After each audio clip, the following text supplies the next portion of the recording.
Hey guys, welcome back to the channel. So a quick update on the pantsir then. So as you can see, I've pretty much got everything put together. None of this is glued down. This is just to show you where I'm at with the actual vehicle itself. All of this is still loose, as you can see. So I've had a little bit of a redesign with the battery, which I'll show you in a minute. But basically we've got all the lights working in that now. And with the body on, I've had to move the on-off switch. So with these, the actual doors are still on latches and these still open. So you can quite simply just open the door, and then inside there is the on-off switch.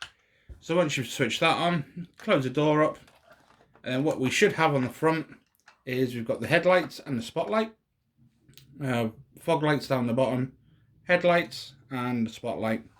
So we've got bright white for the three there, and then we've got warm white for the fog lights down the bottom. On the back of the truck, we've got the SMDs in, ready to go for the rear lights, for the rear red side lights. And that's pretty much us. So this is all loose. This was just to show you where I'm at with the actual vehicle. I've got a bit of messing about to do with this because it's not sitting right, so it looks kind of bent.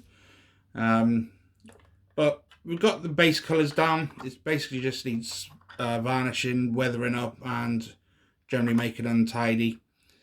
However, that's where I'm at with the generator pack. Moving to the back of the truck, we've got obviously the main body for the turret. I've still got a lot of tidying up to do on there. But like I said, I've put the battery in the turret because it's a lot easier to get out than through the door. So with this now, all you're going to do is take the turret off, and then you'll be able to get the battery in and out quite easy, rather than trying to get it through that door, and that will just sit in there nice and flush, and it won't affect anything, and it'll be out of the way of everything, so the radar will still spin and the likes. I just found it a little bit easier to do that than trying to get the battery in and out through that door, because the battery only just fits this square. And it was quite finicky to try and get in and out of the battery. So although the door opens, there's nothing I could have done with keeping the battery in there, because it was just a little bit too tight and a little bit too finicky. So removing this then, where we're basically at with this is, I've obviously got the power supply, which is positive negative there, running off a 9-volt battery, as you know. I moved the switch to here. If you remember, it was down the side facing upwards, so the battery could fit in. I had to move the switch anyway because the main body wouldn't go on. The switch was just protruding a little bit out the side here, so the body wouldn't sit on flat. So I've had to change that altogether and put the switch there, which ain't a major drama. Basically, I've got positive and negative coming from the switch, and then positive and negative coming from the switch to the battery supply, which is there.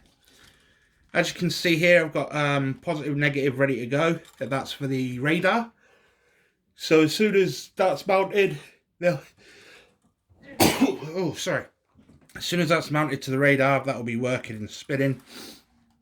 So basically, I've done this. I've got the positive and negative coming from the rear, sort of like twisted together like what these are, and run down the side of one of the chassis rails. It's come through the body down the bottom here, and then it's got the resistor and everything on and going into the power supply here. And then same again, I've got another set of positive and negative going through another hole, running forwards of the bed and into the engine bay. And underneath the cab, there's 3 resistors going to one for the fog lights, one for the headlights, and one for the spotlight on the top. That's all soldered together and heat shrinked, and that now sits where the engine would be. Something you'd notice on this truck if you ever build it is the cab actually tilts.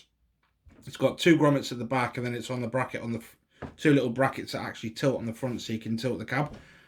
However, there's no engine detail in there, it's just a cabin. So that's where the majority of the resistors and all the wiring at the front is now sitting. It's sitting in the top of where the engine would be. And you can't see it. Once all the body and everything's on, you can't actually see any of the wiring coming underneath or through. And the only bit of wiring you can see is this bit here from the fog lights, which is going up past the bash plate. And you might just be able to see some of the wiring in there. But basically, all the resistors and everything is sat in this area above, so you can't see it. At the back, you can see how I've done the wiring at the back here. So through the holes, positive, negative. They join together and then run down the chassis rail and then through the hole in the bed. And that's basically how I've done the electrics for that. So what's left to do with this, I've got a little bit of messing about to get all this sitting straight, because it's not sitting straight at the minute. It's a little bit cockeyed, which I noticed just now. So if I can get that on there, so hopefully that's gonna sit straight. So once this is all on, we'll try this again just to see how it looks. Once that's all on, that's going to sit flush onto there. And as you can see now, with these grills at the top, you can't see any of the wiring anyway, and there's no chance you're going to see through there, even if you could. And same that side, you can't see nothing down there. So the wires are well hidden. That can sit on there, that's going to sit on there. So we're back to where we was at the start of the video. So that sits on there. That's sitting a lot better. So yeah, all I've got left to do with the truck now from the side of things, I've just got to attach these rails, get them painted and get them put onto the actual truck itself and get them mounted onto here. And then I've just got to copy the camo pattern onto these, so that's not a major drama. That'll take 5 minutes to do, but I can't put them on until everything's glued down. The radar is exactly how it was when you last saw it. I've got all the camo to put onto this, and then it's putting all the lenses and everything onto here, and I'll show you the lenses in a second. But it's basically just painting that and getting that mounted onto the load bed of the truck. All the wheels and that are painted and weathered, and I've sanded them up and made them all rough, so they've just literally got to glue onto the truck and then the wheels are done. The actual rockets and the weapon systems I haven't touched at all, so these will still need painting and putting together. And once I've done that, that'll sit on there. Once I've done that, it's just figuring out how to do the tracer effect that I was telling you about. I'll show you that in a second. So all the lenses that I was just mentioning, they're all painted up now. We've got the rear lights here, all the orange side lights and marker lights, and I've got the, the sensors for the targeting system. I don't know if you're going to be able to see that on there. No, you can't see it. This has actually got a shimmer to it. So when, depending on the angle you're looking at, it actually shimmers red and gold and blues and everything. Where a lot of people I've seen doing optics on the tanks and stuff, and they use like the sweetie wrappers, or they'll use sort of like acetate sort of like coloured stuff to get that anti-laser reflective stuff. I've actually got some paints that actually do that job. They're basically called shimmer paints, but in the flesh, no matter which angle you look at it, it's changing colour from blues to golds to reds. So it's actually got that authentic look for the optics. I've got to redo the mirrors because I've kind of ballsed them up, but I've basically used chrome electrical tape to go over the mirrors to give it that real sort of like plasticky glass effect for the mirrors. But I've scratched them, so I need to take that off and redo the mirrors.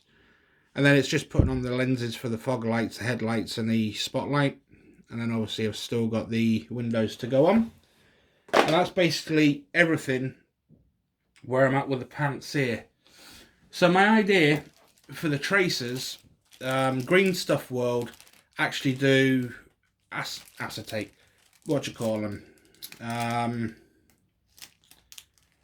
oh, what are these called? Acrylic rods.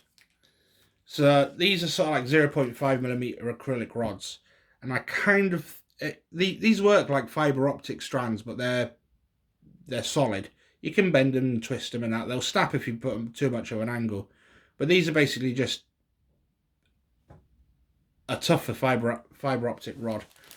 So what I've got is I've got red and I've got white.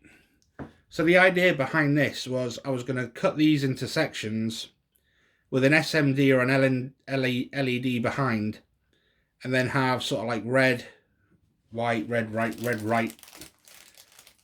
So as this is going on, so basically the effect, looking at this, was to do that sort of thing, and then join them together. So kind of cut this down to sort of like 20mm size, sort of like that, and like that, and then glue them all together. So when the SMD goes down this, it was going to light up the whole thing, and it was going to look as though it was actually firing off the tracers. So basically the light was going to travel down the rod and light everything up, and it was going to look as though the tracers were actually lit and firing. However, I can't do it, because with these, exactly the same as a fiber optic, I thought these were going to conduct the light like a tube. As soon as you put the LED on the end, it acts like a fiber optic and the light comes out the end, and it doesn't really come out the sides. So for me to achieve that effect I was originally going to do, I've literally got to do one of two things. I've just lost the rod. I could either get a bigger size rod and cut a channel straight down the middle, and then put SMDs all the way down the red, and then hide the wiring within that tube, or within that rod. But that's going to be really tricky, because you can't get much bigger than this, because these just are a fraction too big for the actual guns. In fact, that fits just spot on coming down the barrel.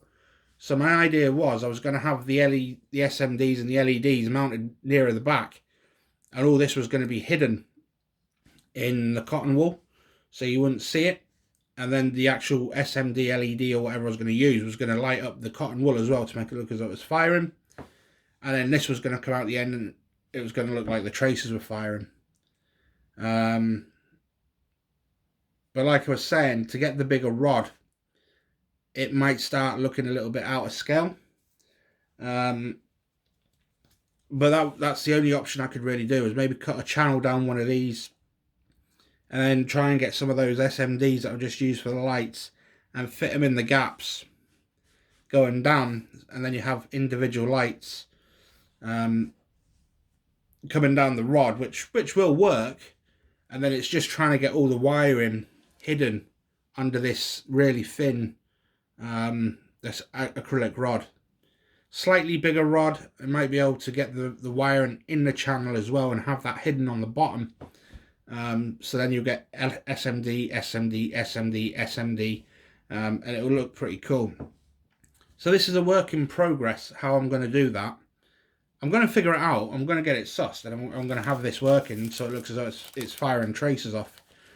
And for the base, I've actually got the thermal screenshot now of a pantsir. Well, it's a Tunguska aiming at a helicopter firing its tracers. I'm going to get that printed out onto acetate and put that into an A4 frame. This is going to sit on the A4 frame. The acetate's going to be underneath it, and when you press a button on the base is going to light up so it looks as though the thermal screen's on, and you're seeing what the gun is seeing in the turret, and it's trying to shoot a helicopter down. The turret will be facing out this. The turret's going to be facing kind of this way, with the guns pointing upwards, with the tracers coming upwards like that. I know this is a crap angle to really try and explain to you. So it's basically going to be coming up at like a 45-degree angle. So it should look cool once I've figured out how to get this acrylic rod thing working. So that's something you might be able to try and do yourselves as well. Is have a play about with these. If you actually go on the Green Stuff World site or on Facebook, they've just, someone's done a miniature, like one of these little miniature things for Games Workshop, but it's a Star Wars one, and they've used one of these with an SMD in the end, and it's like a lightsaber, and this is all glowing up blue and that, and it looks really, really cool on their demonstration thing on these acrylic rods. But you've got various sizes, various colours. You've got green, blue, clear, red. I think there was a yellow or an amber one. Basically all the main primary colours. So there's lots of options that you can do with these. So yeah, I'm going to get this figured out and working. And once I've got that figured out and working, I'll show you where I'm at with that. But anyway, that's where I'm at with the pantsir. It's coming together slowly. This is a big model. Don't get me wrong, there's nothing small about this at all. It's a substantial build if anyone's going to take this on. And the electrics don't help with it neither. I'm trying to get everything to fit how I've done it. But anyway, bit of ingenuity, bit of patience, and it's all done. But anyway, that's where I'm at the minute. Any questions, comments, please leave in the sections below. I've now got my Facebook page running. I've got Discord up, I've got Instagram up, I've got Twitter up, and I've now got my Facebook page running. I'll leave all those links in the description below. And hopefully, with this copper thing yet again, I'll be coming off of YouTube and going on to those platforms instead. But that depends what's happening with this copper. Things might change between now and the 1st of January, or it might not. But I'll leave the links below, so if any of you want to join me on any of that stuff, Facebook, Twitter, Instagram and Discord, you're more than welcome to join me on all of those. Anyway, that's me for now, guys. Thanks for your time, and I'll speak to you shortly.